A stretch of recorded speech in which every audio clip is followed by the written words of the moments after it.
Sering denger kan orang kena batu ginjal? Kira-kira apa penyebabnya ya? Hai, kembali bersama dengan Dr. Jessica. Welcome back to my channel. Batu ginjal terbentuk dari pengendapan berbagai material dan mineral di dalam ginjal, lalu mengkristal, di mana penyakit ini akhirnya bisa menyebabkan gagal ginjal. Penyebabnya pun multifaktorial, bisa karena faktor internal, yaitu genetik, jenis kelamin, usia, dan juga faktor eksternal seperti makanan, asupan cairan, iklim, dan keseimbangan mineral. Intinya, kalau urinnya itu terlalu pekat, yaitu kadar airnya rendah dan kadar mineralnya tinggi, mineral-mineral ini bisa bergabung dan memadat membentuk batu. Gejala batu ginjal ini tergantung dari letaknya. Kalau masih di dalam ginjal, akan terasa nyeri pinggang seperti kram yang hilang timbul, bisa sampai menembus ke punggung, keluar darah pada urin, dan kalau sudah turun ke saluran kencing seperti ureter, bisa menyebabkan sumbatan yang menambah rasa nyerinya dan bisa juga disertai mual muntah. Ada beberapa jenis batu ginjal, tapi batu yang paling sering adalah batu kalsium oksalat. Faktor yang mendukung terbentuknya batu kalsium oksalat ini adalah banyaknya kadar kalsium, oksalat, dan asam urat dalam urin, dan rendahnya kadar sitrat dan magnesium di dalam urin.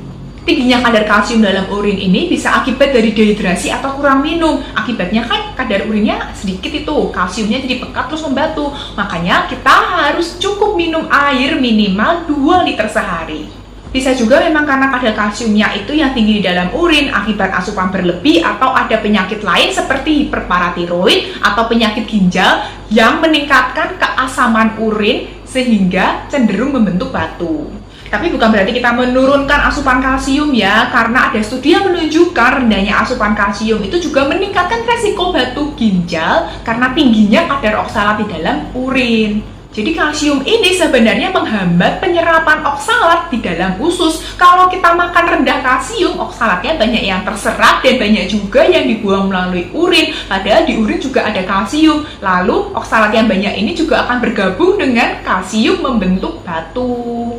Jadi kalau kita makan ya secukupnya saja, cukup kalsium, cukup oksalat, jangan terlalu kurang atau berlebih. Contoh makanan yang tinggi kalsium adalah ikan dan berbagai produk susu seperti keju dan yogurt. Sedangkan makanan yang tinggi oksalat itu contohnya bayam, kentang, kacang, teh, dan coklat. Ada juga loh jenis batu asam urat akibat banyaknya asam urat di dalam urin. Tapi ini tidak selalu akibat dari tingginya kadar asam urat di dalam darah, melainkan lebih akibat asamnya pH urin. Tapi kalau kadar asam urat kita tinggi di dalam darah, ya jelas asam urat yang dibuang ke urin banyak juga dan untuk batu juga. Jadi ada baiknya kita membatasi makanan yang tinggi purin seperti protein hewani. Ada studi yang mengatakan minum air lemon bisa meningkatkan pH urin karena air lemon ini mengandung sitrat sehingga urin menjadi lebih basah. Tapi urin yang terlalu basah juga bisa menyebabkan batu loh, contohnya batu struvit dan batu sistin. Kalau pH urin kita terlalu asam atau terlalu basah, sama-sama bisa membentuk batu. Jadi sebaiknya kita jaga pH-nya tetap normal saja dengan cukup minum air minimal 2 liter sehari. Kecuali yang sudah ada sakit ginjal atau jantung yang harus membatasi asupan cairan itu ya. Terus makanlah dengan gizi yang seimbang. Sekian video dari aku, semoga informasi ini bermanfaat untuk kalian. Jangan lupa klik like, subscribe, share video ini ke teman-teman kalian, dan berbagi pendapat dengan cara DM aku di Instagram.